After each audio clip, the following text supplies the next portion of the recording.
Dans l'obscurité de l'immensité céleste, les guerriers se tiennent prêts à défendre l'humanité contre les ténèbres. Originaires d'un monde enserré entre les griffes de l'hiver éternel et de l'été incandescent, ce sont les enfants d'un monde de glace et de flammes où chaque jour est une lutte pour sa survie. Leur cœur bat au rythme des légendes et sagas de héros intrépides, préférant suivre leur propre code d'honneur et de bravoure. Leur arsenal est une symphonie entre la technologie impériale et d'anciens artefacts, chacun imprégné de l'essence même des traditions et superstitions de leur monde. Malgré les tempêtes qui ébranlent l'Imperium, les Space Wolves restent des piliers de loyauté et de courage, prêts à affronter l'ombre des horreurs du chaos et de l'hérésie afin de protéger l'humanité et défendre le Père de tous. Tout cela au nom de Russ.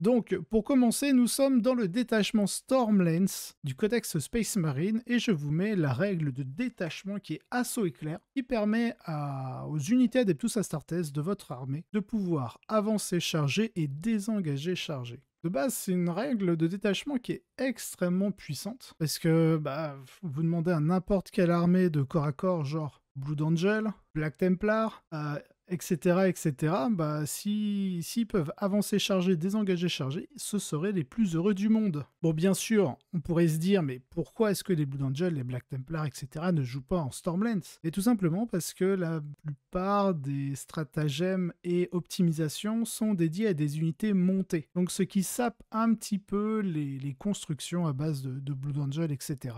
Et là, on va s'attaquer directement, du coup, aux fiches techniques des unités. Pour moi, la base d'une bonne Stormlands en Space Wolf, bien entendu, ce sont les cavaliers sur loup tonnerre. La cavalerie. Alors déjà, on peut les jouer par unité de 3 ou unité de 6. Alors autant vous dire que la première fois que j'ai lu Stormlands, je suis parti du principe que j'allais faire 3 unités de 6 cavaliers loup tonnerre. Qu'est-ce qui est ultra intéressant dans cette fiche technique, en fait, ça va être principalement leur capacité ici. La charge féroce. Lorsque l'unité a fait un mouvement de charge, jusqu'à la fin du tour, vous ajoutez la caractéristique de dégâts des armes de mêlée dont dont sont équipées les figurines de cette unité. Donc forcément, cela signifie que vos armes de mêlée ici, qui sont dégâts 1 initialement, passent dégâts 2. Pareil pour les armes primordiales, etc. Et surtout, lorsqu'on va joindre des personnages, suivant les équipements, s'ils ont des équipements dégâts 1, ils vont passer dégâts 2. S'ils ont des équipements comme les gantelets énergétiques qui sont dégâts 2, ils vont passer dégâts 3. Et là, on commence à se dire, c'est plutôt sympa. Ensuite, on a quand même une ligne statistique qui est très intéressante. On bouge de 10, on a une endurance de 6, donc l'équivalent des armures Gravis. 4 points de vie par contre, donc 1 point de vie de plus que les Gravis. Donc tout ce qui est dégâts 2 et dégâts 3 vont devoir nous infliger 2 blessures que l'on n'arrivera pas à sauvegarder pour pouvoir détruire un loup. Donc ça demande quand même un sacré volume de dégâts pour pouvoir nettoyer toute une escouade de 6. Et enfin, dernier petit bonus, on peut équiper toutes les escouades de bouclier Storm pour leur fournir une invulnérable quête plus. Ce qui fait que les armes à forte génération de pénétration d'armure va pas être extrêmement performant contre nous. C'est-à-dire, au lieu de nous faire sauvegarder sur du 3+, on va sauvegarder sur du 4+. Par contre, on va pouvoir piéger les armes à PA-1. Car si jamais on peut bénéficier du couvert, eh bien on va pouvoir justement réduire cette PA de 1, donc elle passe à 0, et on va pouvoir sauvegarder sur notre 3+. Car c'est quand même beaucoup plus pratique que la 4+, qui est très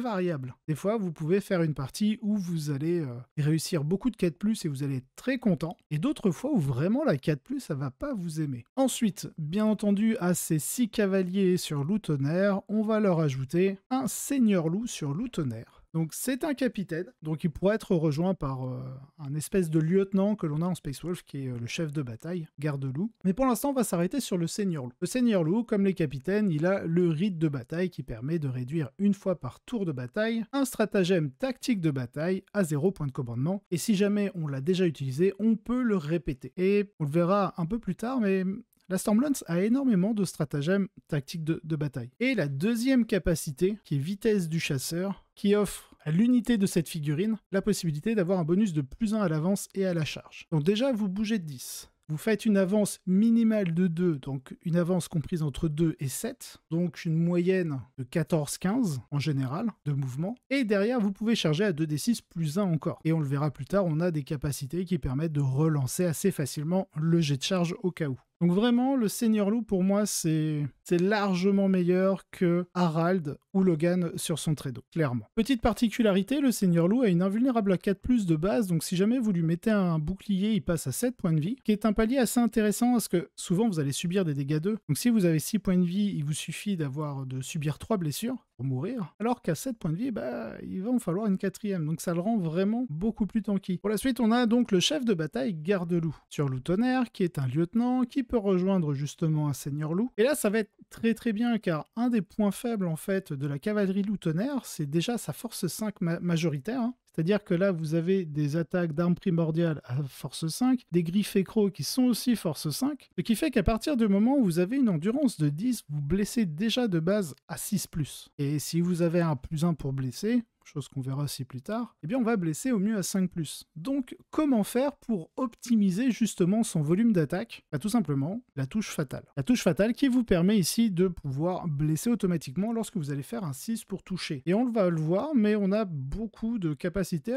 pour permettre à vos unités de cavaliers de pouvoir relancer ces jets de touche. La touche fatale, c'est le gros apport de la létalité sur le pack. Et enfin, on a une capacité qui est très tricky, c'est le chasseur agressif. Le chasseur agressif, ça peut s'utiliser de plusieurs manières différentes. De base, c'est lorsque votre adversaire vous tire dessus, vous attendez qu'il résolve les tirs de son unité qu'il vient d'activer. Et lorsque vous aurez résolu ses attaques, en faisant les jets de sauvegarde, tout ça, en retirant les pertes, là, vous pouvez activer votre capacité une fois par bataille, évidemment, en faisant un mouvement normal de D6 pouces et potentiellement pouvoir engager l'adversaire pendant son tour. Pourquoi c'est intéressant? Parce qu'en fait, lorsqu'on arrive à la phase de combat, pour savoir quelles sont les unités qui s'activent, on commence toujours par le joueur dont ce n'est pas le tour. Ce qui signifie que, vu que vous avez engagé pendant la phase de tir de l'adversaire, ce n'est pas votre tour. Donc c'est vous qui allez commencer à vous activer. Petit bémol avec ce tricks, c'est qu'en fait, votre cavalerie Loup Tonnerre, ici, où je vous disais, c'est lorsque vous avez fait un mouvement de charge. Vous avez plus un dégât. Lorsque vous allez faire chasseur agressif et que vous allez pouvoir engager une unité adverse, ça ne va pas fonctionner. Donc vous allez rester dégâts 1 ou 2 suivant l'arme que vous utilisez. Ça peut poser problème contre certaines unités, mais en général c'est toujours bénéfique parce que même si vous ne détruisez pas l'unité que vous avez engagée, vous tapez d'abord, vous lui infligez une certaine létalité tout de même par le volume d'attaque que vous générez, et ensuite, durant votre tour, puisque notre détachement nous permet de pouvoir désengager chargé, c'est simplement en fait une phase de combat qui est dite entre guillemets gratuite parce que vous avez pu engager votre adversaire, vous activer avant lui infliger en premier quelques dégâts et derrière vous allez pouvoir désengager, recharger pour finir son unité. Ce mouvement, ça permet surtout de, si votre adversaire ne séquence pas de la bonne manière ses unités pour tirer, il active une unité qui est pas très létale contre vous, il vous tire dessus, vous vous dites ok, on résout les tirs, hop, avant que tu actives une seconde unité pour me tirer dessus, je vais faire mon mouvement d'engagement et vu que je ne suis ni monstre ni véhicule, tu pourras pas me tirer dessus puisque je serai engagé. Autre situation intéressante, même si vous ne pouvez pas engager votre adversaire parce qu'il est trop loin, vous pouvez tout simplement quand même activer votre capacité juste pour gagner un mouvement normal de D6 pouces. Qui des fois vous permet, durant votre tour, donc le tour suivant, avoir une distance de charge beaucoup plus favorable que si vous n'aviez pas fait ce mouvement. Donc vraiment, c'est une capacité à activer au bon moment et quand c'est réellement utile. Car si vous ne pouvez pas engager une unité adverse, que malgré votre G2D, même si vous vous rapprochez d'une unité, c'est possible que peut-être, sans avoir utilisé cette capacité, votre distance de charge était déjà minime. Lorsque vous l'activez, il faut aussi vous dire, si jamais je fais 1, est-ce que ce 1 pouce est bénéfique? Si oui, alors vous pouvez l'activer et si vous faites 1 pouce, tant pis, c'est le jeu. Mais si vous vous dites, ah là, si je fais que 1 pouce, ça me fout dans la merde, donc est-ce que je dois vraiment le faire? Donc ça, c'est vraiment par l'expérience du jeu, je pense, que vous allez pouvoir faire les meilleurs choix. Donc, on a un pack au final de 8 figurines, 6 cavaliers Loup Tonnerre, un seigneur loup, un chef de bataille qu'on va jouer en 3 exemplaires. Donc on a la touche fatale pour assurer des blessures automatiques parce qu'on a une faible force. On a énormément d'attaques pour essayer de pallier cette faible pénétration d'armure. On a des dégâts qui sont quand même convenable, car une fois que l'on a chargé, on passe à dégâts +1. Ensuite, on va passer aux optimisations.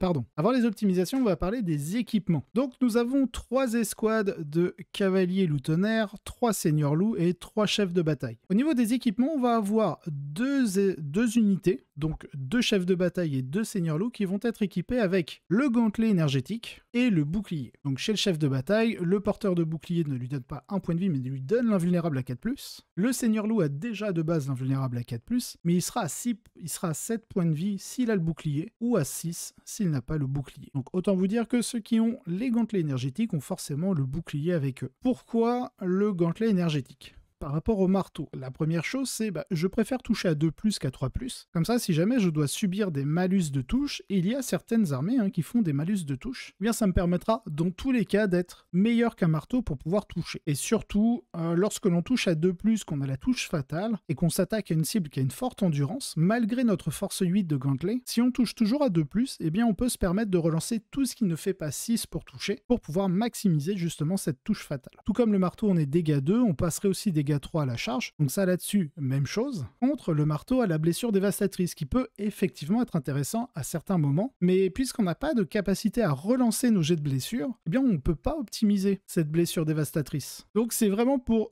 tout cet aspect que je préfère largement mettre du gantelet énergétique que du marteau. Sur les 2 unités qui auront le gantelet, il y a un seigneur loup qui aura le présage avisé, qui permet en fait, tant que le porteur mène une unité, vous pouvez relancer le jet d'avance sur cette unité. Ensuite, pour ce qui est de la 3e et dernière unité, c'est celle qu'on a un peu blindée en termes d'options d'équipement et d'optimisation. Celle-ci, elle sera équipée de griffes éclairs. Pourquoi les griffes éclairs, vous allez me dire ? Tout simplement pour avoir un peu plus, dans un premier temps, de pénétration d'armure et surtout pour fiabiliser les jets de blessure. Avec les gantelets, on est globalement, si on additionne les attaques des 2 personnages, on est à 9 attaques de gantelets. Et là, on passe à 13 attaques au total de griffes éclairs. On va toucher à 2+, et on va pouvoir relancer le jet pour blesser. Donc autant vous dire que quand on commence à blesser à 5 ou 4+, des grosses cibles, et que vous avez cette capacité justement à pouvoir relancer vos jets pour blesser, quand vous êtes dégâts 2, ça commence à faire assez mal. On reste évidemment sur une PA-2, donc comme les gantelets, sauf que là on a quand même 13 attaques qui vont être en 2+ reroll, et vont avoir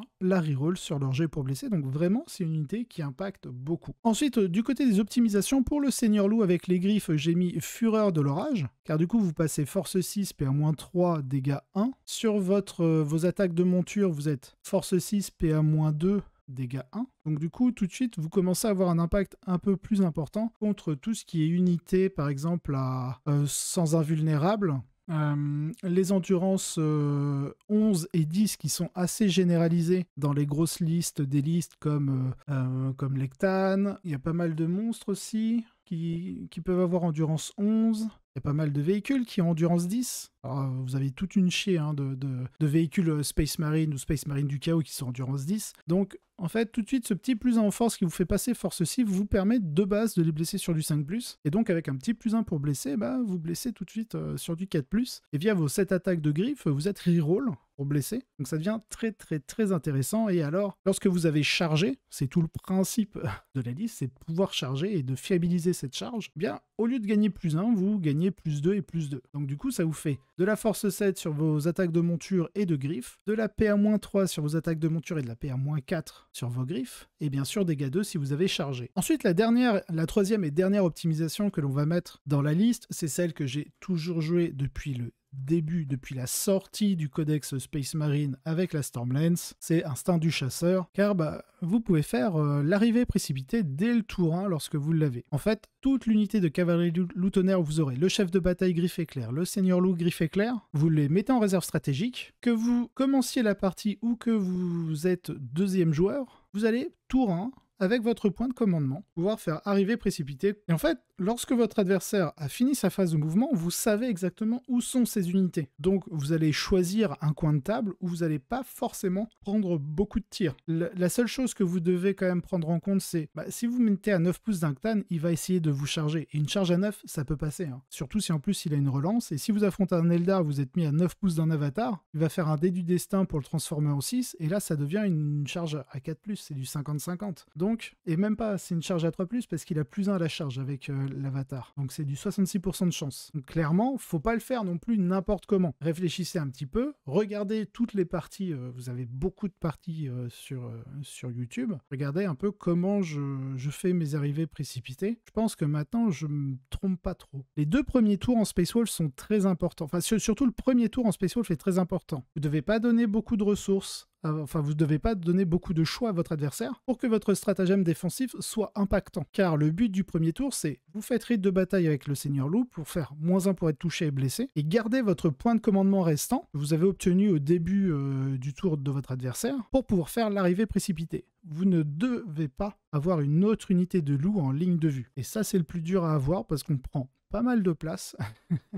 Là, c'est surtout de l'entraînement et des habitudes à prendre. Ça doit être l'option la plus forte de tout le détachement, stratagème, optimisation et même règles de détachement compris, car ça met une pression énorme. Quand vous avez 8 loups qui arrivent comme ça, à 9 pouces de vous, vous savez qu'au prochain tour, ils vous chargent parce qu'ils bougent de 10 minimum. Aïe aïe aïe. On va regarder justement les stratagèmes qui sont liés tout d'abord aux unités montées, donc à la cavalerie en général. Le tout premier, c'est attaque de choc. C'est justement ce qui va vous permettre d'être létal contre les grosses cibles, en plus de la touche fatale du chef de bataille garde-loup. Attaque de choc, vous l'activez à votre charge, sur une unité montée seulement. Donc c'est pour ça que les Blood Angels qui jouent en Stormlance ou les Black Templars qui s'essayent quand même à la Stormlance, bah en fait ils vont très rapidement se rendre compte que ça ne sert à rien de jouer Stormlance, puisqu'ils n'ont aucune unité montée en dehors des vieilles motos Space Marine. Et donc les unités montées vont pouvoir relancer leur jet de charge et ils vont gagner lance sur leurs armes de mêlée, donc un +1 pour blesser. Parfait pour nos armes d'attaque bonus et nos armes classiques pour ça. Petit détail, c'est un tactique de bataille. Donc ça veut dire que vous pouvez payer 1 point de commandement pour une première unité, et avec le rite de bataille, si vous ne l'avez pas déjà activé en défense durant le tour de votre adversaire, vous pouvez l'activer en offensif. En général, j'aime bien avoir le premier tour, de faire votre tour, de bouger, tout ça. Ensuite, c'est au tour de votre adversaire, il va vouloir vous tirer dessus, mais on est toujours au premier tour de bataille. Donc là, vous activez le -1 pour être touché et blessé. Tour 2, puisque c'est un nouveau tour de bataille, votre rite de bataille du Seigneur Loup redevient actif. Donc là, vous pouvez passer en mode offensif et payer un PC pour attaque de choc sur une première unité de cavalerie et faire le rite de bataille sur une seconde. Donc en général, j'aime bien être premier joueur. Mais la manière dont les scénarios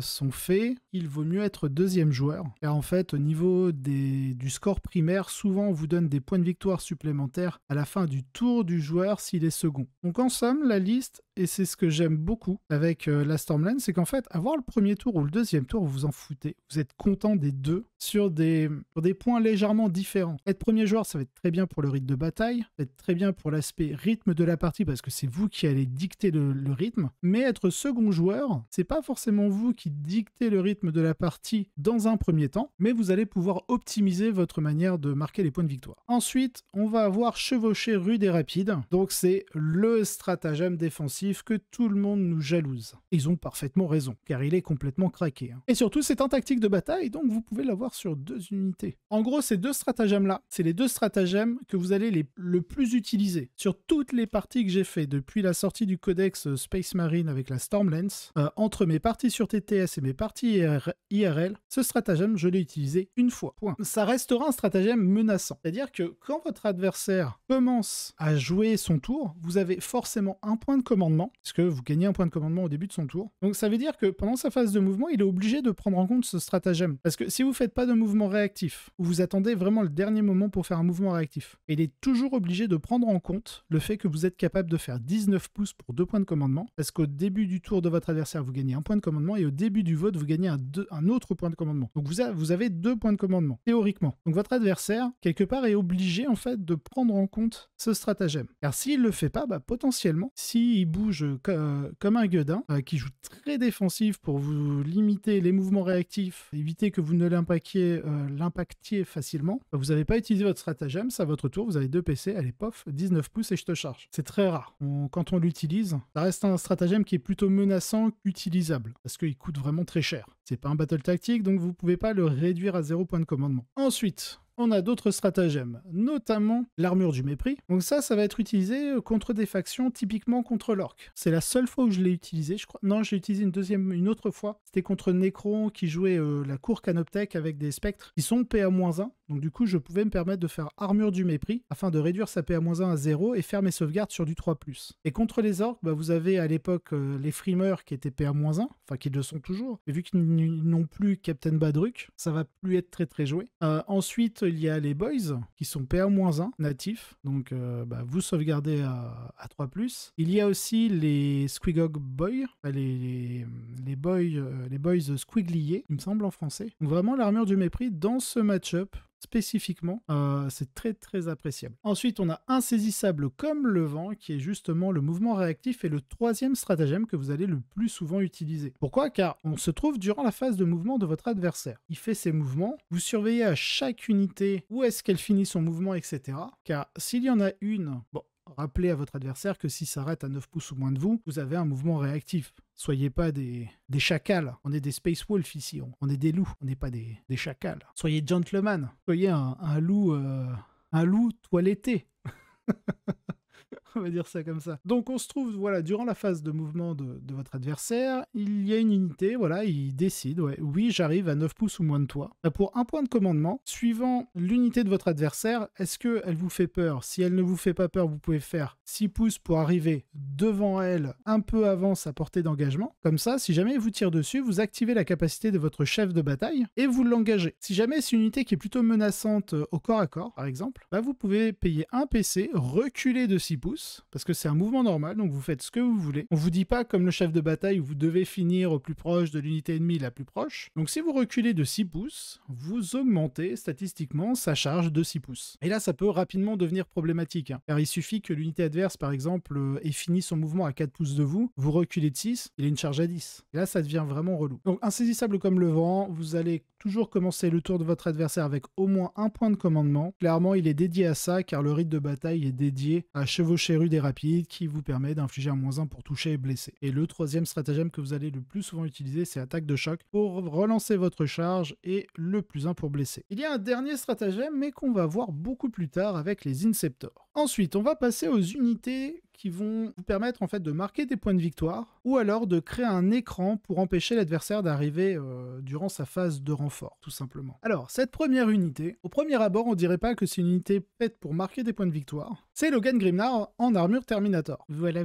Pourquoi? Car il a de base la frappe en profondeur, donc vous pouvez le mettre en réserve. C'est un socle de Terminator, donc oui, il est assez volumineux, mais il n'est pas non plus... je veux dire, c'est pas un socle de moto, c'est pas un socle de Dreadnought. Voilà, ça reste raisonnable. Et souvent, on va partir sur l'objectif secondaire qui est déployer les balises. Et donc, si vous le faites à 6 pouces du centre du champ de bataille, vous marquez 3 points de victoire, mais si vous le faites dans la zone, enfin à portée de la zone de déploiement adverse, donc vous n'êtes pas obligé d'être entièrement dedans, mais dans tous les cas, si vous êtes entièrement dedans ou juste à portée de la zone de déploiement adverse, vous marquez 4 points au lieu des 3. Donc clairement, Logan en réserve, il a cette menace. Ensuite, il a sa première capacité qui est le Haut Roi de Fenris. Il vous permet une fois par bataille de donner à toute votre armée Adeptus Astartes la relance de charge et la relance des jets pour toucher. Et ça, c'est une capacité qui, même si elle est active que pendant un tour, va être très déterminante sur votre manière de jouer. C'est-à-dire que souvent, si on est joueur 2, donc notre adversaire commence la partie, il n'aura pas beaucoup de choix à faire au niveau de sa phase de tir, vous allez faire un -1 touche blesse s'il arrive à avoir une de vos unités, sinon vous gardez votre point de commandement, vous faites votre arrivée précipitée pour un PC, ensuite c'est à vous de jouer. On est au tour 1, vous faites votre partie, vous commencez à menacer, vous impactez une unité adverse avec l'unité qui est arrivée avec l'arrivée précipitée, donc il suffit juste de mettre le serment de l'instant sur l'unité adverse qui va être impacté. Ensuite, on passe au tour 2, c'est à votre adversaire de jouer, il doit s'occuper de l'unité qui a fait l'arrivée précipitée parce qu'elle est déjà dans ses lignes en fait. Donc comme ça laisse un peu tranquille le reste de votre armée. Donc il fait son tour, il vous tue quelques loups, patati patata. Ensuite, c'est à vous de jouer. Vous êtes tour 2. Là, normalement, vous avez positionné correctement vos 2 autres escouades de loups tonnerre. Et là, ce qui va se passer, c'est que vu qu'on va jouer des Inceptors dans la liste, les Inceptors n'ont pas de relance de touche natif. Ils ont besoin du sermon de l'instant pour ça. Donc ça veut dire que vous allez devoir faire venir vos Inceptors d'une certaine manière, à ce qu'ils puissent profiter justement du serment de l'instant, et en espérant que l'unité que vous allez serment ne soit pas une unité que vous allez impacter avec des loups. Comme ça, vos loups peuvent aller impacter d'autres unités, car ils vont aussi profiter de la relance des jets pour toucher, mais cette fois-ci de Logan. Donc ce qui vous permet vraiment de profiter d'une relance de jet pour toucher globale sur toute votre armée, aussi bien au tir via le serment et les Inceptors, qu'au corps à corps via la capacité de Logan. Vraiment, c'est une capacité qui est très importante dans la liste. De plus, vous pouvez activer cette capacité même si Logan Grimnar est dans les réserves, pour la simple et bonne raison que vous n'avez pas,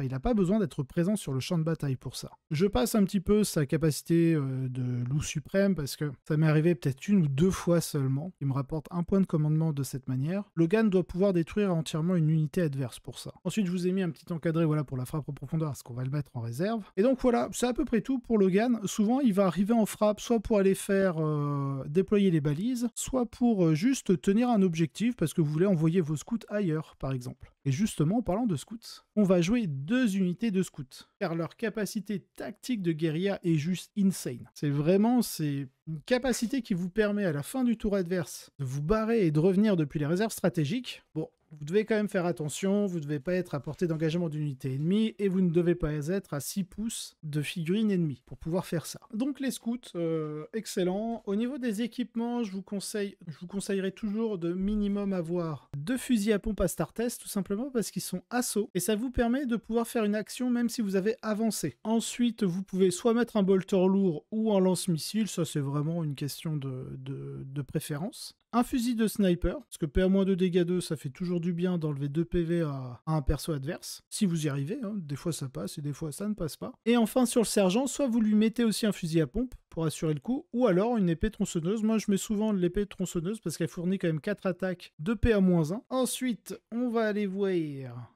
d'autres unités. Alors dans la liste, du coup j'ai incorporé une petite unité de 5 loups fenriciens, parce que ça fait des écrans, même si ça n'a pas d'arme de tir. Je vous rappelle que pour être éligible au tir, pouvoir faire une action, il suffit de ne pas avoir avancé, à moins d'avoir une arme d'assaut. C'est pour ça qu'on met des fusils à Startest sur les scouts, parce qu'ils ont assaut et donc vous pouvez avancer et tirer, parce que vous êtes toujours éligible après avoir avancé. Donc soit vous n'avez pas avancé, soit vous n'avez pas désengagé, à moins d'avoir une optimisation qui précise que vous pouvez rester éligible même après avoir désengagé, et il ne faut pas déjà avoir tiré, enfin une première fois. Donc les loups fenriciens peuvent faire des actions s'ils n'ont pas avancé, s'ils n'ont pas désengagé, et s'ils n'ont pas déjà tiré. Alors pour le dernier, avoir déjà tiré, vu qu'ils n'ont pas d'arme de tir, ça va être facile. Ils n'ont pas d'arme d'assaut, donc effectivement, ils vont juste bouger de 10 pouces et faire l'action, ils vont pas pouvoir avancer. Et vu qu'ils sont endurance 4, un point de vie sauvegarde à 6+, disons que si j'arrive à désengager une unité ennemie, c'est qu'elle m'a pas trop fait mal lorsqu'elle m'a chargé. Voilà. Sinon, c'est 5 figurines qui permettent justement de faire écran, puisqu'on est justement sur les unités qui permettent soit de marquer des points de victoire, soit de créer des écrans pour repousser l'avance adverse. Et bien sûr, l'assassin Calidus pour d'abord sa première capacité qui est à la fin du tour adverse de pouvoir se retirer, de revenir sur le champ de bataille à 9 pouces de toute figurine ennemie, donc pour pouvoir faire les balises ou les objectifs tactiques, c'est excellent. Et sa deuxième capacité qui vous permet justement de vect, ce qu'on appelle le vect, donc confusion règne, c'est une fois par bataille, lorsque l'adversaire utilise un stratagème, vous pouvez utiliser sa capacité, et dans ce cas-là, les futures utilisations de ce stratagème son coût sera augmenté de +1. Donc si vous avez des capacités comme le rite de bataille Space Marine qui vous permet de réduire le coût d'un stratagème à 0 point de commandement, si jamais celui-ci a déjà été vect, vous allez quand même le payer 1 point de commandement parce que vous réduisez le coût à 0 et ensuite vous appliquez le +1 PC. Donc vraiment pour ces 2 capacités-là, la Calidus est très importante dans la liste car ça va vous permettre, dans les match-up de Space Marine par exemple, si l'adversaire joue pas mal de Terminator, vous allez virer l'armure du mépris car il va l'utiliser une fois mais pas 2, ou alors il est capable de générer un nombre de points de commandement faramineux. Donc vous avez le scoring, vous avez ça, elle est agent solitaire, elle a combat en premier, donc si jamais quelqu'un arrive quand même à la charger, elle va pouvoir mettre ses 5 patates qui touchent à 2 plus de force 5 PA -4 dégâts 2, précision et touche fatale, donc elle peut potentiellement blesser auto. Pour tout ça, l'assassin Calidus est vraiment intéressante, ça m'est arrivé sur une partie via son lance-flamme que vous pouvez voir là, au niveau des stats. Donc c'est un lance-flamme qui touche auto, qui est anti-infanterie de plus, PA-2, dégâts 1. Bah, c'est le joueur Votan qui m'a chargé avec des Atrecog. Non, pas des Atrecog. Mince, comment il s'appelle? C'est leur unité de ligne de base. En gros, il s'est avancé, il a bougé pour mettre un pied sur l'objectif de la Calidus. J'ai Overwatch et je lui ai tué 3 nains. Il ne lui a pas permis justement de pouvoir tenir 2 objectifs en même temps parce que il lui manquait des figurines pour rester en cohésion. Voilà, donc ça peut faire quelques petites choses. Donc voilà pour la Calidus. Ensuite, je crois que c'est la dernière unité, on va dire, de screen et de scoring. Évidemment, c'est l'unité d'infiltrateur à qui on met toujours. Donc faites-le gantelet Helix pour l'insensible à 6, qui est très pratique contre, par exemple, des basilisques qui vous tirent dessus, qui sont dégâts de natifs. Donc ça vous permet d'encaisser un peu plus de blessures et de neutraliser un petit peu cette envie des basilisques de détruire les unités d'infiltrateurs. Surtout qu'on joue pas le Librarian pour les rendre agents solitaires en gros. Les joue vraiment nature peinture, c'est suffisant. Et bien sûr le dispositif de communication infiltrateur qui, pareil, ça m'est arrivé qu'une seule fois d'utiliser un stratagème sur eux pour leur donner discrétion et couvert. C'était contre la Death Guard qui me tirait dessus avec un peu trop de... il s'appelle de Chenille et Crash Pest. Et sur 5+, j'ai réussi à récupérer mon point de commandement, donc voilà. J'ai longtemps joué le Librarian avec les infiltrateurs. Si vous ajoutez un Librarian, en gros, vous augmentez l'écran anti-FEP de l'unité, mais ça coûte 170 points ou 180 points. Donc j'ai préféré mettre 70 ou 80 points ailleurs. Souvent les adversaires vont penser, parce que la majorité des listes Space Marine vont utiliser les infiltrateurs en infiltration, pour justement aller emmerder un maximum, parce qu'ils ont déjà d'autres petites unités qui vont pouvoir screen leur zone de déploiement. Nous, c'est une logique inverse, parce que puisque nos loups vont pas rester dans notre zone de déploiement, on va les projeter ailleurs, donc il nous faut des unités qui sont capables justement de faire écran dans notre zone de déploiement afin de limiter la capacité aux listes adverses, comme par exemple les Eldar, à arriver de renfort pour pouvoir faire des balises dans notre zone de déploiement. Donc vraiment l'objectif avec une unité d'infiltrateur, c'est de limiter cet aspect-là. Après, bien entendu, avec une seule unité d'infiltrateur, vous ne pouvez pas faire écran dans toute votre zone de déploiement, d'où les loups fenriciens, pour obliger l'adversaire à utiliser soit des points de commandement s'ils ont un stratagème qui leur permet de faire une FEP à 3 pouces. Comme ça, vous commencez en fait une guerre sur les points de commandement de votre adversaire, ce qui va devoir faire des choix. Et forcer votre adversaire à faire des choix peut l'amener justement, par effet boule de neige, à se tromper sur ce qu'il est censé faire, et du coup à faire des choix qui sont bons parce qu'il va peut-être marquer des points de victoire. Mais s'il utilise cette ressource de points de commandement pour faire une FEP à 3 pouces, ok, il va scorer, mais est-ce que ce point de commandement, il en aurait pas eu besoin sur une autre unité pour un aspect, on va dire, létal ou défensif? Donc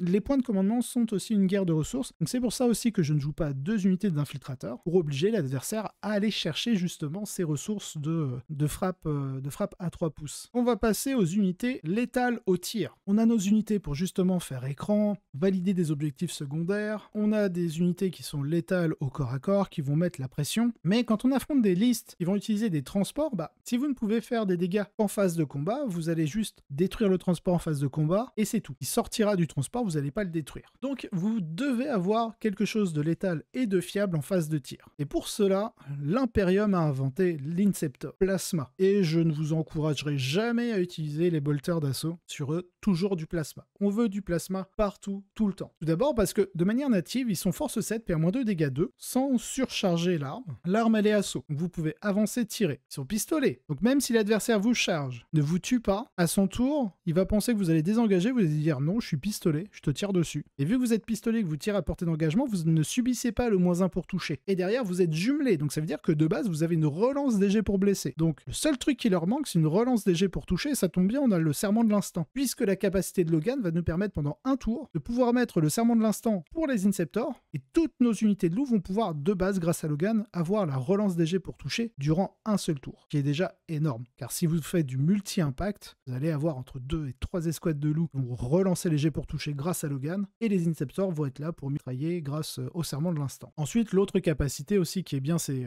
chute météorique, qui vous permet tout simplement d'arriver à 3 pouces de toute unité adverse et vous n'allez pas pouvoir charger. Donc bien, c'est pas vraiment une unité létale à la charge. Alors, cette FEP à 3 pouces, l'utilise pas tout le temps. Car ça dépend un peu des armées adverses. Par exemple, contre des listes Eldar, qui vous jouent 3 unités d'araignée spectrale, vous allez éviter de faire votre FEP à 3. Vous allez essayer d'être à un peu plus de 12 pouces de ces araignées spectrales pour éviter de vous prendre du tir en état d'alerte. Car ça peut, sur un malentendu, ça peut faire un peu mal. Ou alors à 12 pouces... ouais, je crois que c'est 12 pouces. Le tir, je crois que c'est un tir qui est touche soutenue 2 ou D3, je sais plus trop, de l'avatar. Comme ça, il vous sort un petit 6 magique des dés du destin. Paf, touche auto à 6. Donc du coup, touche soutenue D3. Donc ça peut rapidement dégénérer en 4 touches. Blesse à 2, je pense. Et de gros dégâts, donc une bonne PA. Enfin bref, voilà. Suivant les factions, vous allez éviter de faire votre FEP à 3 pouces. Vous allez vraiment jouer sur votre portée qui est de 18 pouces. Car c'est pareil chez les Cthulhu, le dragon du néant, je crois que c'est 12 pouces sa portée de tir. Nightbringer, je crois que c'est pareil. Donc vraiment, vous êtes dans une fenêtre de 18 pouces qui est très très intéressante suivant les factions. Après, il y en a d'autres, vous allez pouvoir faire votre FEP à 3 pouces. Typiquement, l'Astra Militarum, j'ai pas trop peur de faire une FEP à 3. Hein. Les Thousand Suns aussi, ouais, à cause de leur lance-flamme, vous n'allez pas faire de FEP à 3 pouces. Le Redeemer, exactement. Enfin voilà, il y a tellement d'exemples dans la méta actuelle qui vous disent non, ne faites pas votre FEP à 3 pouces, mais en même temps, les gens s'équipent contre tous les stratagèmes, les capacités qui vous permettent d'arriver à 3 pouces. Et c'est normal. Il nous reste quand même cette fameuse portée de 18 pouces qui nous met quand même sur une zone assez confortable. C'est une unité qui bouge de 10, donc elle est plutôt mobile. C'est une unité Adeptus Astartes, donc si jamais vous devez la sauvegarder pendant le tour adverse, parce que vous ne pouvez pas faire de -1 pour être touché et blessé, potentiellement vous pouvez faire le mouvement réactif en stratagème avec eux. Comme ça, vous vous mettez dos à une ruine, dos à un mur, il s'approche de vous pour vous charger, vous vous cachez, vous reculez de 6 pouces, vous cassez les lignes de vue, vous augmentez sa portée de charge, bref. Bien entendu, je joue une unité de 6 Inceptor, pour la simple et bonne raison que nous avons un stratagème qui est, pour moi, qui est insane pour eux, c'est fusillade éclair, et donc c'est le dernier, c'est le 6e et dernier stratagème de la Stormlands dont je vous avais pas encore parlé. Fusillade éclair vous dit simplement que à votre phase de tir, pour un PC, votre unité, enfin les armes de tir de votre unité ont la règle assaut. De base, c'est pas mal pour aller faire des actions, pour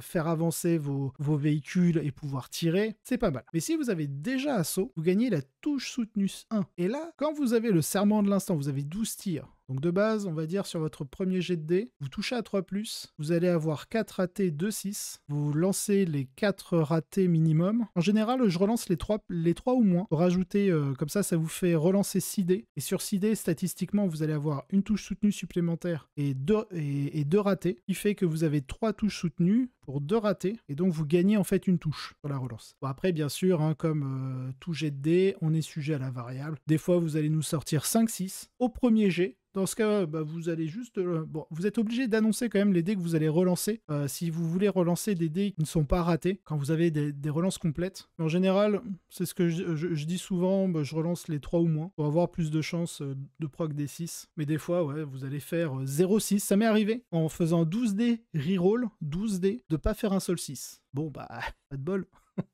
Et une autre fois, c'était contre un Death Guard, je crois que j'ai fait 6-6 sur les 12 dés. Premier jet, j'avais pas annoncé que je relançais les 3 ou moins, donc j'ai juste relancé les ratés. J'ai refait un 6. Et ok, je rajoute 7 touches.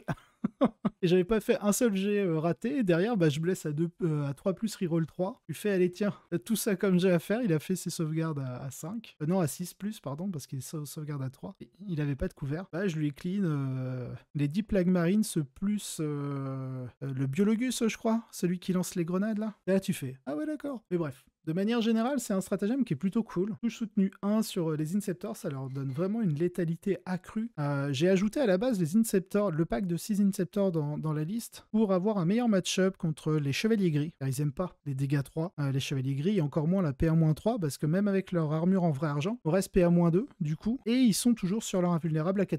Et vu que vous arrivez normalement des frappes en profondeur, normalement ils bénéficient pas du couvert, puisque vous voyez l'unité entièrement, en espérant qu'ils soient pas dans un élément de terrain pour bénéficier du couvert. Dans tous les cas, ça fait des trous dans les unités de Paladin et de Terminator, et ça aide énormément ensuite à ce que votre unité, votre pack de loup puisse charger et finir ce qui reste. C'est notamment ce qui m'a valu la défaite à la première ronde contre le Chevalier Gris. Alors, comme un demeuré, j'ai mis mes Inceptors contre un Némésis. Alors, je lui ai fait mal au Némésis, ça, il n'y a aucun souci.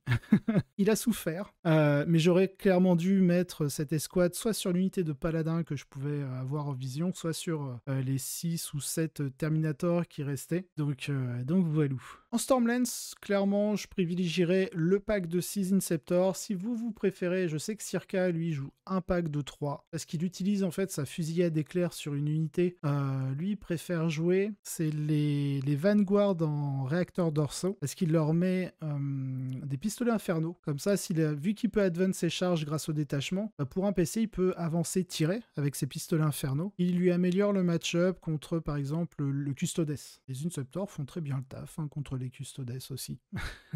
Mais ils le font moins bien au corps à corps, certes. Bref, en général, je vous conseille le pack de 6. Enfin, une autre unité de létalité au tir. Celle-ci, je l'ai intégrée que récemment, parce que, à force de discuter avec Circa, le Gladiator lanceur. Circa m'a convaincu. Alors, pour ceux qui étaient sur ma partie Votan, contre le Necron, Hypercrypt, on m'a posé la question le Gladiator lanceur, c'est tellement pété. Alors, en réalité, il n'est pas trop pété par rapport à son coût. Je pense que c'est plutôt le Reaper qui est pas assez cher. Il devrait être à 160 ou 170, mais il devrait au moins coûter autant qu'un Gladiator lanceur, ça c'est sûr. Le Gladiator lanceur, globalement, ça fait 2 gros tirs. Et en plus, vous avez une capacité qui vous permet de relancer un jet pour toucher, un jet pour blesser et un jet de dégâts. Donc ça veut dire que de base, le Gladiator lanceur, il est indépendant du sermon de l'instant. Vous n'avez pas besoin de l'utiliser parce qu'il s'autogère en fait. Et après, vous avez quand même pas mal d'armes de saturation. Vous avez... alors moi, je le joue plutôt avec les Stormbolter, pas avec les lance-grenades Fragstorm, parce que je préfère la portée 24 pouces des Bolter Storm et la nacelle Icarus et la petite mitrailleuse Iron-Hail. Comme ça vous fait quand même, avec la mitrailleuse Iron-Hail, si vous êtes à 12 pouces, ça vous fait 4 et 4, 8, 8 et 6, ça fait 14 tirs de Ratata, plus des 3 tirs d'Icarus sur du menu fretin, et vos 2 gros tirs de Force 14 PA-4, dégâts D6 plus 3, contre, justement, par exemple, ça permet, entre le Gladiator lanceur et les Inceptors, vous faites tirer le Gladiator lanceur, vous avez une grande chance normalement de détruire un Rhino, que le Rhino n'a pas d'invulnérable, donc la PA-4 fait que sa sauvegarde à 3+, elle saute, et derrière vous faites vos 2d6 plus 6 dégâts, sachant que vous pouvez relancer un dé grâce à votre capacité. Donc vous avez vraiment de quoi optimiser la destruction d'un transport. Entre-temps, si vous voulez vraiment assurer le coup pour détruire le Rhino, vous faites une grenade avec vos loups tonnerres pour infliger quelques blessures mortelles, et là vous êtes sûr à 100% de détruire le Rhino via le Gladiator lanceur. Et derrière, en fait, les Inceptors qui sont à la récupération du ballon, donc de l'unité qui débarque du transport. Donc ça, c'est une grosse mise en place, principalement dans le match-up Death Guard, mais qui peut être utilisé contre beaucoup d'autres choses, notamment Circa racontait durant l'interview qu'il a réussi à one-shot à Landraider, parce que le Landraider, en fait, il n'a pas de sauvegarde invulnérable, donc il va faire sa sauvegarde à 6, parce qu'il est en sauvegarde à 2+, -4, il est en sauvegarde à 6. Il rate ses 2 sauvegardes, et puis Circa, il fait un double 6 aux dégâts, donc 6 et 6, 12, plus 6, ça fait 18 PV. 18 points de vie, il n'en a que 16, le Landraider, donc allez, ciao. Ciao, bonsoir. Bon, c'est assez comique cette situation contre Land Raider. Mais globalement, ça vous permet vraiment d'infliger suffisamment de dégâts pour assurer une destruction sur une cible très, très spécifique. Et son rôle premier, c'est de détruire les transports pour que vous puissiez détruire avec soit d'autres unités de tir ou votre unité de combat, enfin de mêlée pour la charger. Donc bien sûr, voilà, je montre le destructeur laser qui a une portée de 72 pouces. Donc là où avec l'impulseur, j'avais une portée de 24 pouces avec les Hellblaster qui étaient à l'intérieur, ou de 36 pouces lorsque je jouais la version Eliminator, c'est beaucoup plus simple en fait de le déplacer, parce qu'il suffit qu'un bout de votre véhicule dépasse de l'empreinte au sol d'une ruine, par exemple, pour pouvoir tirer et avoir la ligne de vue contre une cible adverse. Donc au final, la portée de 72 pouces facilite en fait son mouvement, parce que vraiment 72 pouces, vous faites, je crois que c'est la diagonale d'une table, 72 pouces. On va passer du coup au match-up de la liste. Donc ça, c'est l'estimé de StatCheck. Non pas sur la faction Space Wolf, mais sur la faction Space Wolf en détachement Stormlands. Ça, c'est en gros l'estimé statistique général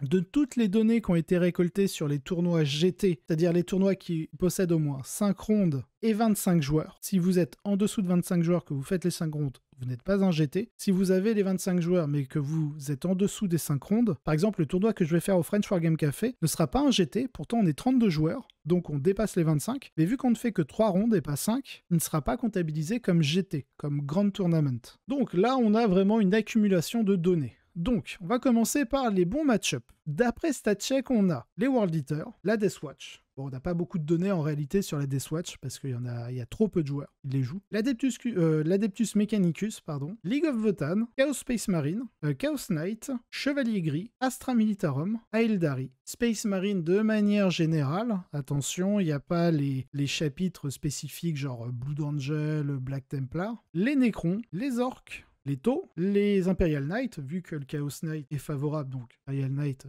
quelque part aussi, et les démons du chaos. Donc ça, c'est StatCheck. Maintenant, qu'est-ce que j'en pense, moi? D'abord, les Chevaliers Gris. Le match-up, pour moi, est plutôt moyen, même moyen moins, je dirais, si la liste se base sur des unités de Terminator. Parce que du coup, il peut pleinement profiter de son stratagème Mist of Deimos, armure en véritable argent. Et comme je l'ai expliqué plus tôt, si l'adversaire cherche à utiliser d'autres stratagèmes pour faire autre chose, et du coup, on part sur une guerre des points de commandement, et du coup, il ne pourra pas faire soit l'armure en véritable argent, soit le Mist of Deimos. Donc des fois, il faut faire très attention à l'utilisation des points de commandement chez le Chevalier Gris, mais un joueur qui sait jouer le match, normalement, c'est plutôt favorable pour lui. Par contre, s'il joue, comme j'ai déjà pu le voir en termes de liste et contre laquelle j'ai déjà joué, j'ai fait 2 parties contre la version allemande où ils intègrent Canis Rex, et 4 ou 5 cuirassiers Nemesis. Alors clairement, je passe en balise abattez-le. Et contre cette liste allemande,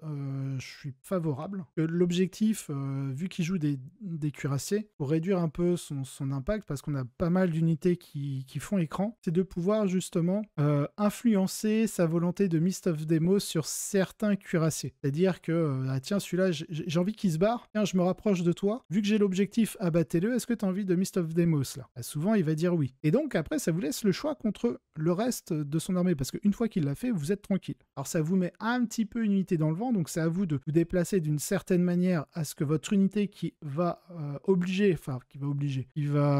forcer le Mist of Deimos sur une unité du Chevalier Gris, à pouvoir quand même faire autre chose. Donc, sur la version allemande, le match-up est plutôt favorable. Sur une version plus polyvalente, avec pas mal de petites unités de Terminator, ça devient très compliqué, parce que les Terminators, contrairement aux Paladins, ils sont objectif contrôle 3, et nous, on est que objectif contrôle 2, donc c'est-à-dire que 5 Terminators, c'est 15 d'objectifs. Donc en gros, il me faut 8 loups sur l'objectif pour le récupérer, et ça me fait tout juste 16 d'objectif contrôle. Par contre, s'il m'a tué au moins un loup, je ne peux pas récupérer son objectif, donc ça peut être pénible. En fait, l'aspect MSU est très résiliente du Chevalier Gris est problématique parce qu'on n'est que PA-1, et il va pouvoir vraiment être présent un peu partout sur le champ de bataille et menacer notre aspect MSU, parce qu'en dehors des loups, le reste, c'est pas non plus ultra tanky. Des scouts, ça tank pas, des loups fenriciens, ça ne tank pas. L'autre liste, je crois qu'il y a une autre liste qui est à base de 2 Land Raider Redeemer, je crois, et 4 ou 5 cuirassiers Nemesis.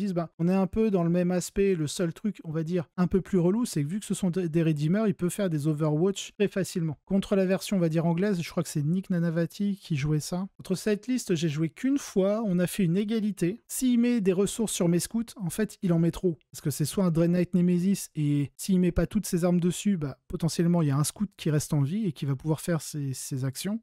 Donc, en fait, ça l'emmerde de mettre des ressources aussi importantes sur mon MSU, qui est plutôt fragile, et c'est cool, hein. Les ressources que tu mets là-dessus, c'est des ressources que tu mets pas sur les loups. Et il me semble qu'il peut pas Mist of Deimos les Land Raiders. Là, je me souviens plus trop. Mais en gros, ce que j'avais fait, c'était mon pack de loups en griffe qui lui avait sorti un Land Raider Redeemer Tourin. En fait, il était premier joueur, j'ai fait Rapid Ingress, j'ai mis le serment de l'instant dessus, j'ai mis le plus un bless. Je crois qu'il m'a tué 2 loups à l'Overwatch. Et en fait, avec les 4 loups plus les 2 personnages, grâce à ma PA-4, notamment sur le Seigneur Loup, j'ai réussi à one-shot un Land Raider Redeemer. Et en fait, le problème avec ce genre de liste, même si c'est très résilient, en fait, la moindre ressource que vous allez lui enlever, c'est des ressources qu'il ne va pas avoir pour pouvoir marquer des points de victoire. Donc pour moi, GK, globalement, c'est moyen moins, parce que je considère que la liste qui doit être jouée le plus souvent, et on va dire le plus facilement, ce sera surtout la liste avec beaucoup de Terminators, car souvent quand on commence une armée Chevalier Gris, on va surtout avoir des Terminators que 5 cuirassiers Nemesis, des Land Raiders ou Canis Rex. Donc pour moi, c'est la liste, on va dire, problématique pour ma Stormlands. Ensuite, on va avoir le Space Marine. Donc c'est un match-up qui reste difficile, notamment face au Black Templar qui joue des listes avec des frères d'épée qui sont accompagnés de Grimaldus et Elbrecht, parce que la version Iron Storm, vu que c'est une liste de tir et c'est surtout du tir anti-char à base de multifuseurs, par exemple, exemple, ces Gladiator Reaper, bah, ça va pas être très efficace contre moi parce que je suis unité montée, je ne suis pas unité d'infanterie, donc il n'aura pas accès à sa touche soutenue 2. Il aura des touches fatales, ok, mais TP à moins, enfin TP à 0. Donc je reste sur ma sauvegarde à 3+, tes dégâts 1. En dehors de sa pléthore de multifuseurs, ça reste des armes anti-char, et moi, dès que je vais appliquer un -1 touche blesse, il va toucher à 4+. Il va toucher, aller à 3+ sur certains véhicules parce qu'il aura utilisé la capacité du Tech Marine pour donner un +1 pour toucher, mais c'est tout. Il va me blesser sur 4+, parce que force 9, endurance 6, il blesse à 3, donc -1 pour être blessé, blesse à 4. Et moi, je suis en invulnérable à 4. Donc en fait, je divise par 2 ses touches, je divise par 2 son nombre de blessures, et je divise par 2 les dégâts que je subis. Et derrière, il me donne le Blue Guindon. Alors par contre, il va me bouffe bloc, parce qu'il a plein de véhicules pour ça. Mais vraiment, c'est une liste qui ne me fait pas peur à l'heure actuelle, en Black Templar. Par contre, la liste Black Templar, et là, on le verra aussi dans les mauvais match-up où je mets Black Templar, c'est si vous jouez soit en Gladius. Alors c'est surtout en Gladius. Vous pouvez jouer aussi avec leur détachement, je sais plus comment il s'appelle... vertueux, je sais pas quoi là. Le détachement Black Templar à base de frères d'épée Grimaldus et Elbrecht, ça me casse la gueule. Littéralement. Parce que pour ma Stormlance, l'Iron Storm est plus simple à appréhender que la version croisé vertueux ou Gladius à base de frères d'épée. Voilà. Donc je suis très content que l'Iron Storm, et on va en reparler, de toute façon je dirais la même chose quand on va parler justement du codex Black Templar. Donc voilà pour le Space Marine. Ensuite en Necron, ça doit être le codex que j'ai le plus affronté dans mes parties. J'ai affronté autant de Cour Canoptech que d'Hypercrypt. Je trouve que c'est un super codex pour les joueurs Necron. Ils ont des outils de dingue, ils ont des capacités d'adaptation qui sont assez folles. Là dernièrement, on a le détachement Dynastie éveillée qui revient un peu plus sur le devant de la scène parce que justement les gens se sont déshabitués à jouer contre la Dynastie éveillée, se sont habitués à jouer contre Cour Canoptech et Hypercrypt. Donc en fait, cet aspect où vraiment, avec les mêmes unités, vous pouvez les jouer dans divers détachements ou même carrément avec des unités différentes, je trouve ça ultra intéressant. Après, globalement, Necron, le match-up est favorable. Donc pour ce qui est de l'Hypercrypt, en fait, souvent ils vont jouer en triple octane. Pour moi, triple octane, faut pas jouer triple octane. On est trop nombreux maintenant à gérer l'hectane très facilement. Ne serait-ce que moi, via les loups qui sont en dégâts 1+1, donc comme je disais en début de stream, l'hectane c'est un modificateur de division, donc vous appliquez d'abord le modificateur de division, ensuite vous appliquez le modificateur d'addition, donc en fait je suis tout le temps dégâts 2 contre l'hectane, et j'ai un volume d'attaque tellement énorme que vu qu'ils sont sauvegarde à 4+ natif, invulnérable à 4, donc en fait ma PA-1, on s'en fout, il va faire sauvegarde à 4, et derrière il fait ses Feel No Pain, mais sur du dégât 2. Donc voilà pour le Necron. À la rigueur, le match-up Canoptech courte est légèrement moins favorable que l'Hypercrypt, pour la simple et bonne raison que l'Hectane, il peut les couvrir via les spectres. Et donc, je suis obligé d'attirer les spectres pour me laisser un passage pour qu'une autre escouade de loups puisse impacter un Hectane. Mais un joueur Necron qui joue parfaitement, normalement, il couvre Sectane via les spectres, donc je suis obligé d'impacter les spectres pour derrière devoir subir une charge d'Octane. Pour le tour suivant, en espérant qu'il n'ait pas nettoyé toute mon unité de loup, pouvoir charger justement l'Octane et le détruire. Donc on va dire que le match-up Cour Canoptech avec 3 packs de spectres, 3 Octanes est beaucoup plus relou à gérer. Donc ok pour le Necron. Ensuite, qu'est-ce que je me suis noté ? Ah oui, pour ce qui est de l'Adeptus Mechanicus et du Démon du Chaos, ça va être très simple. Je n'ai jamais eu l'occasion de jouer contre ces deux factions, donc je vais juste me plier à ce que dit StatCheck. Est-ce que StatCheck a raison ou tort par rapport à ma liste ? Aucune idée. Je n'ai pas joué ces matchs, donc je n'ai pas envie de m'avancer. Alors, je dirais que peut-être favorable contre l'Adeptus Mechanicus, parce que c'est principalement MSU. J'ai beaucoup de saturation, c'est pas des grosses sauvegardes. Enfin, voilà, c'est pas des unités extrêmement résilientes en général, parce qu'on va surtout être sur des listes de Skitari Cohort, parce que si vous avez vu mon épisode tier list, c'est à l'heure actuelle le détachement qui s'en sort le mieux parmi l'Adeptus Mechanicus. Et Démon du Chaos, franchement, j'en sais rien. Pour tout le reste, là, donc les Votan, Astra Militarum, Orc, j'ai au moins fait entre 2 et 3 parties. Vraiment, le match-up contre Chaos Knight, donc du coup, quelque part, Imperial Knight est ultra favorable. En fait, faut juste faire attention aux carnivores chez le Chaos Knight qui peut vraiment vous faire très mal au loup. Mais vu que vous avez votre mouvement réactif de 6 pouces pour augmenter sa charge, c'est très pénible pour lui, hein, même s'il peut traverser les murs via un stratagème, c'est très très relou. Globalement, c'est des match-ups qui sont plutôt favorables. Je dirais attention au niveau de League of Votan par rapport au Berserk, surtout contre les listes avec beaucoup de Sagittor, mais c'est aussi pour ça que je joue le Gladiateur Lanceur, c'est pour pouvoir détruire le Sagittor, pour ensuite charger les Berserk, car les Berserk, vaut mieux que ce soit vous qui les chargez, parce qu'ils vont vous taper que sur du... Enfin, ils vont avoir une chance de s'activer en mourant sur du 4+, plutôt que de vous prendre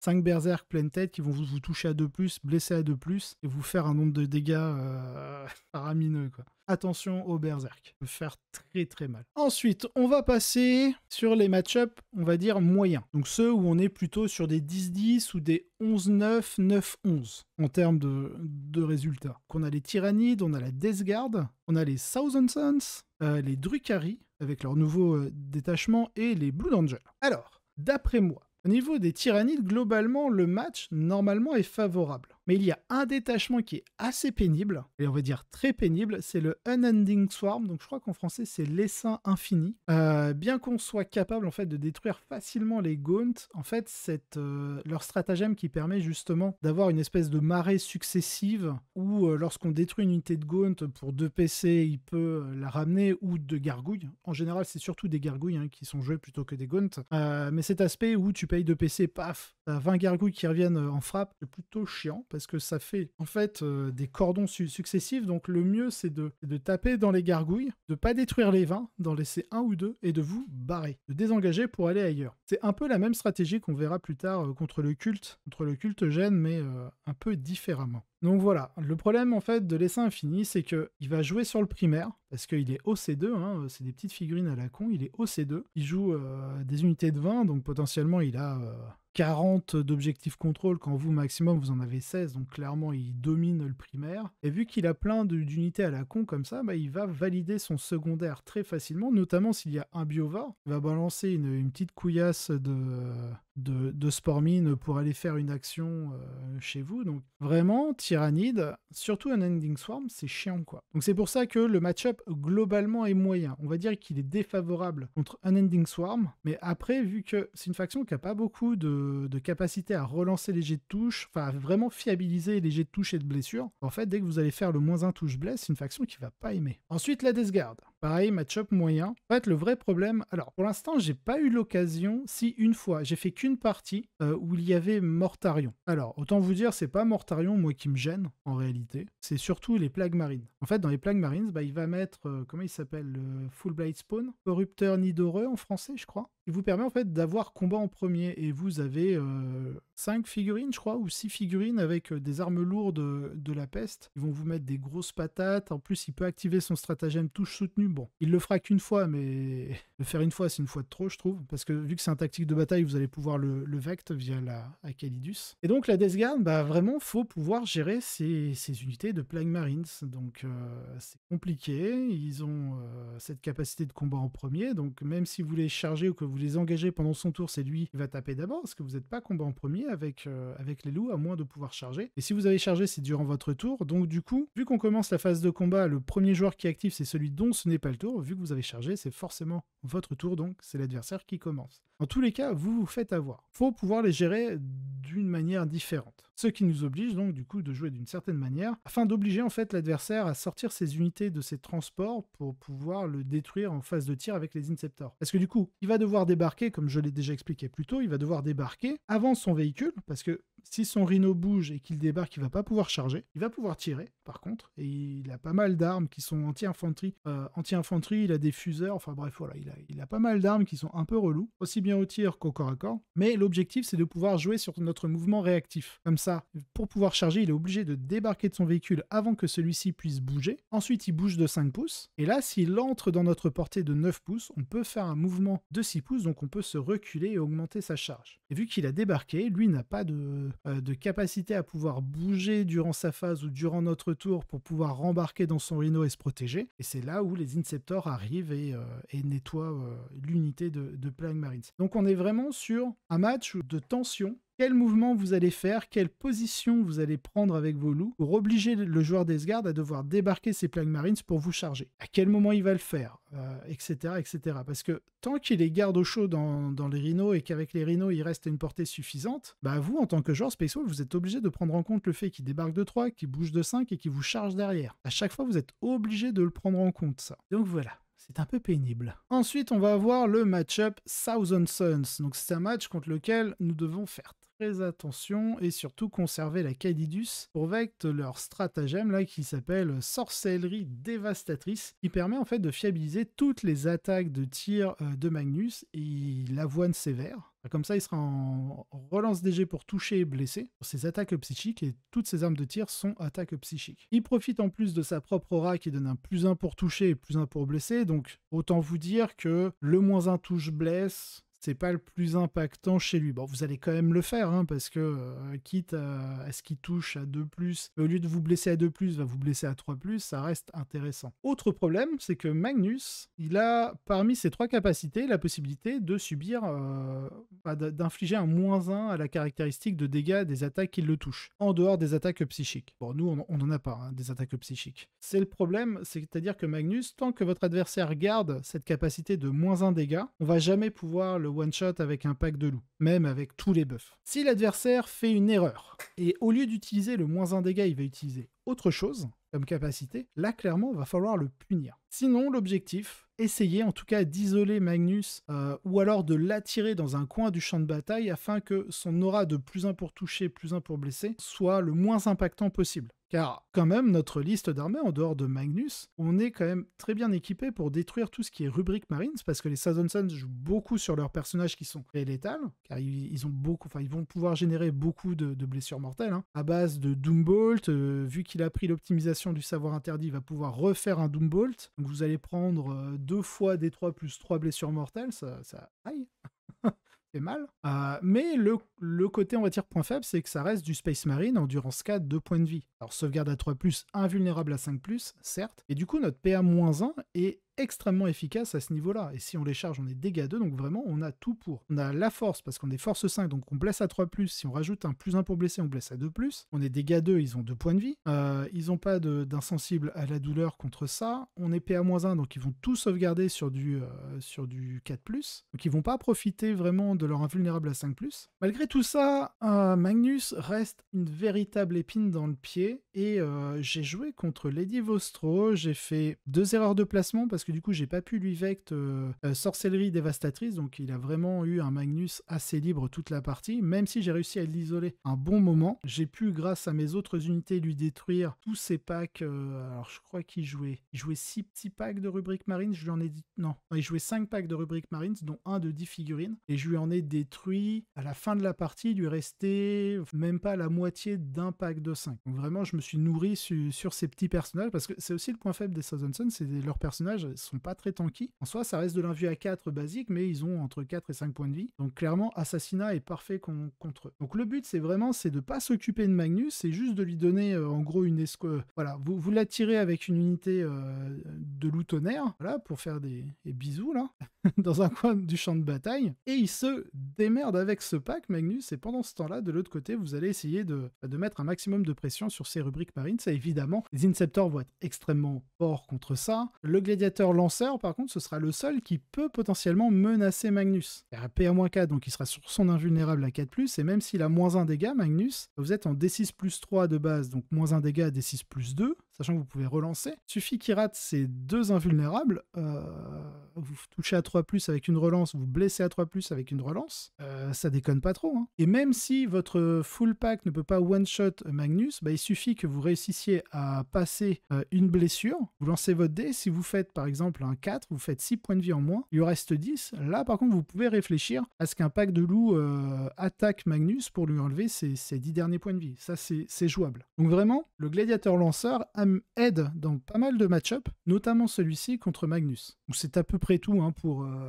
les Thousand Suns. On va passer au Drukhari. Personnellement, j'ai pas eu l'occasion de jouer contre eux, mais je sais que les incubes font très très mal. Reroll touche, reroll bless, ils sont dégâts 2, donc 2 blessures vu qu'ils vont quand même générer pas mal d'attaques, hein. Un pack de 10, c'est 30 attaques. Par contre, clairement, moi je suis parti, alors je pars du principe qu'on est sur une unité de 10 incubes, hein, qui vont me faire très très mal. Par contre, si c'est juste des petites unités de 5 incubes, c'est un peu plus simple à gérer. Donc le match-up d'un point de vue général reste moyen, mais je donnerais quand même un petit moyen plus. On a le gladiateur lanceur qui est fait pour détruire les raiders, on a les inceptors qui peuvent détruire assez facilement du venom et du raider. Enfin voilà, on a quand même pas mal d'outils pour flinguer les transports Drukhari. Là où il va falloir faire gaffe, c'est où sont les incubes.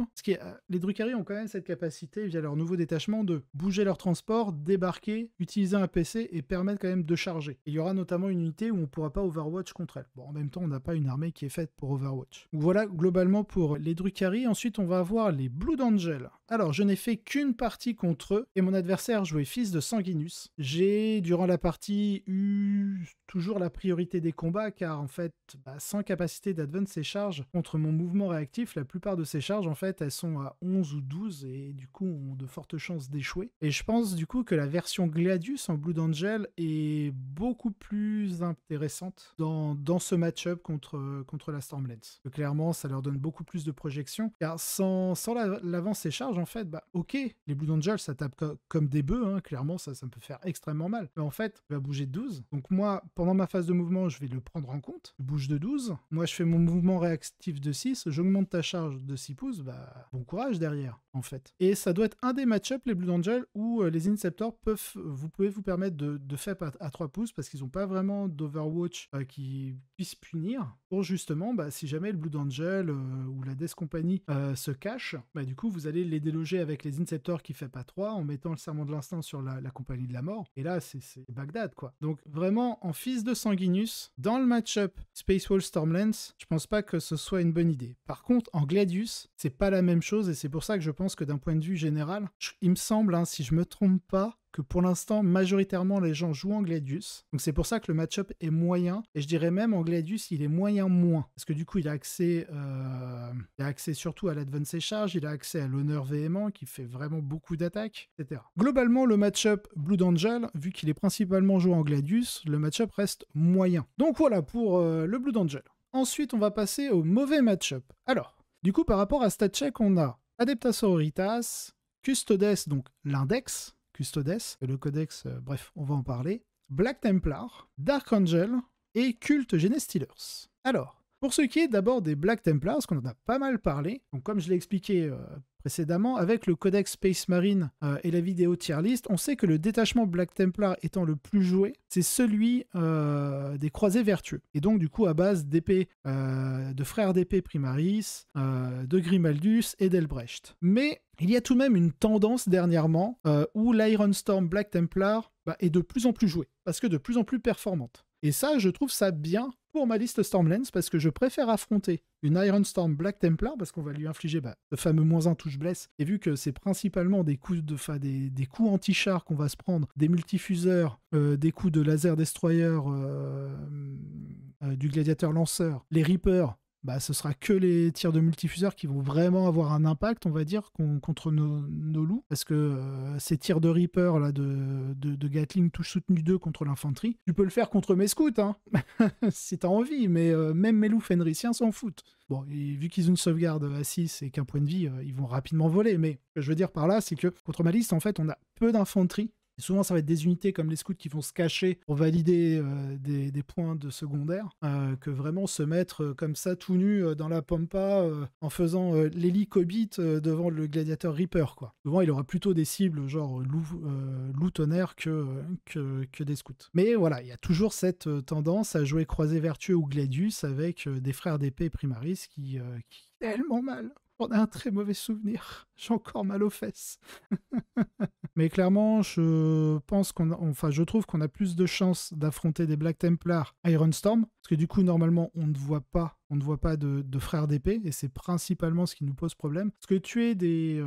comment ils s'appellent? Les croisés, là, les Crusaders, c'est pas ce qui nous fait peur, hein, clairement. Donc, bref, Black Templar, ça nous fait les fesses. Surtout en croisé vertueux avec des frères d'épée. Ensuite, on a le Custodes. Le match-up, à l'heure actuelle, est défavorable. Mais celui-ci deviendra favorable lorsque leur codex sera sorti. En fait, que les Custodes subissent des nerfs comme genre la fiche technique de Trajan, ça peut être normal. Genre il perd le fight first parce que c'est trop fort dans la méta actuelle, etc. Donc ok. Mais que ce soit toute la faction qui subisse des nerfs aussi violents, là perso je comprends pas. J'ai envie de dire, force à vous les joueurs Custo.